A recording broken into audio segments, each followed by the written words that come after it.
बढ़ती हुई जनसंख्या क्या एक देश के लिए बोझ होती है? क्या ज़्यादा आबादी की वजह से किसी भी देश की तरक्की रुक जाती है? क्या बढ़ती हुई आबादी को रोकने के लिए कानून बनाना वक्त की सबसे अहम ज़रूरत है? क्या मुसलमान बढ़ती हुई आबादी के सबसे बड़े दोषी हैं? अगर आप इन सवालों के जवाब जानना चाहते हैं तो ये वीडियो केवल और केवल आपके लिए है। इस वीडियो में हम ये जानने की कोशिश करेंगे कि ज़्यादा जनसंख्या किसी देश के लिए एसेट होती है या लायबिलिटी। 10 दिसंबर 2022 को भाजपा के एक सांसद हैं रवि किशन, उन्होंने जनसंख्या नियंत्रण को लेकर सदन में एक प्राइवेट बिल पेश किया। इस बिल में उन्होंने जनसंख्या को नियंत्रित करने के लिए रोकथाम पर सरकार की तरफ से कानून बनाने की मांग की। यहाँ पर एक बात ध्यान दीजिएगा कि इन सांसद महोदय के खुद के 4 बच्चे हैं और वो इन बच्चों के लिए कांग्रेस को दोषी मानते हैं। And then I think and I look at her, मैं उनको देखता हूँ तो I feel sorry, then I really feel sorry। अब लोग तो यही बोलेंगे ना, अपना तो कर लिए, दूसरों पर अरे तो भाई ये बिल कांग्रेस पहले लाती तो हम रुक जाते।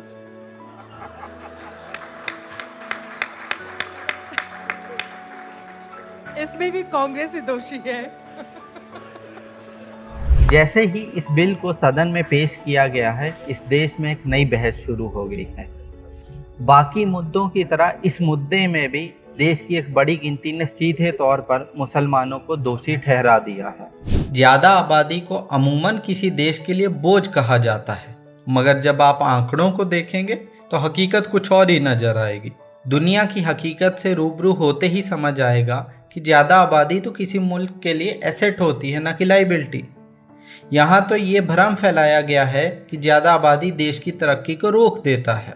असल मुद्दा तो ये है कि हमारे देश के राजनेता जो लोक कल्याण के काम करने से कन्नी काटते हैं, वो जनता पलट के उनसे सवाल ना कर दे, इस वजह से जनता को अलग अलग खाम खा के मुद्दों में उलझा कर रखते हैं।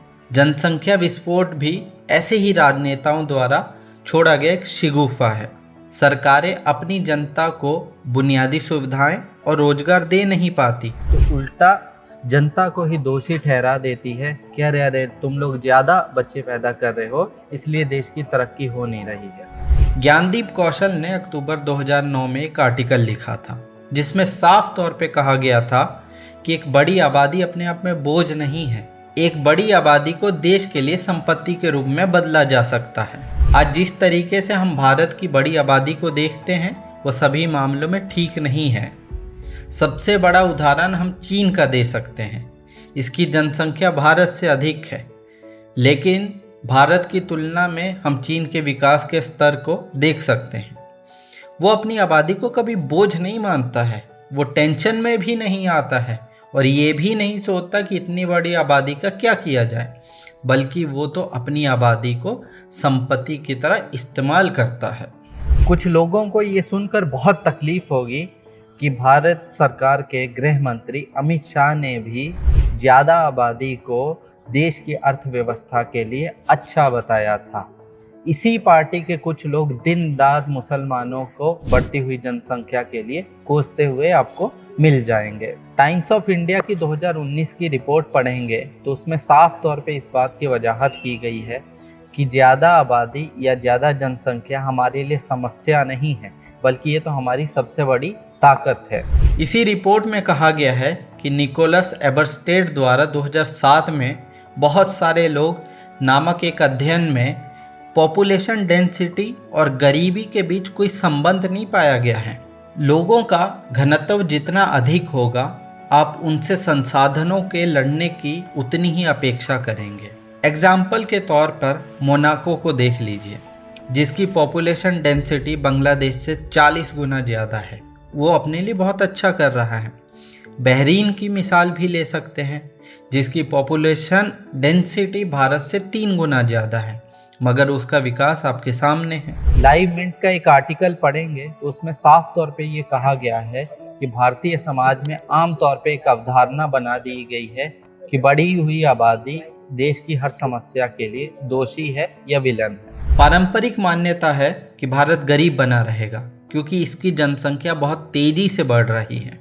ये तर्क इस बात को स्वीकार नहीं करता गरीबों के लिए माता पिता के युवा होने पर बच्चे पारिवारिक आय के पूरक और वृद्ध अवस्था में वित्तीय सहायता के स्रोत होते हैं। छोटे बच्चों का छोटी उम्र में मर जाना या उच्च शिशु मृत्यु दर भी अधिक बच्चों के लिए प्रेरणा को मजबूत करता है।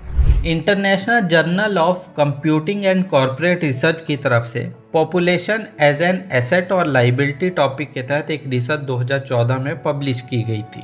भारत दुनिया में स्किल्ड मैन पावर का सबसे बड़ा प्रोड्यूसर है। 24 साल की औसत आयु के साथ दुनिया में सबसे कम उम्र की आबादी भारत में है। एक ऐसी दुनिया जो बहुत तेजी से बुढ़ापे की तरफ जा रही है। लाखों भारतीय अब स्कूल जा रहे हैं और कुशल हो रहे हैं।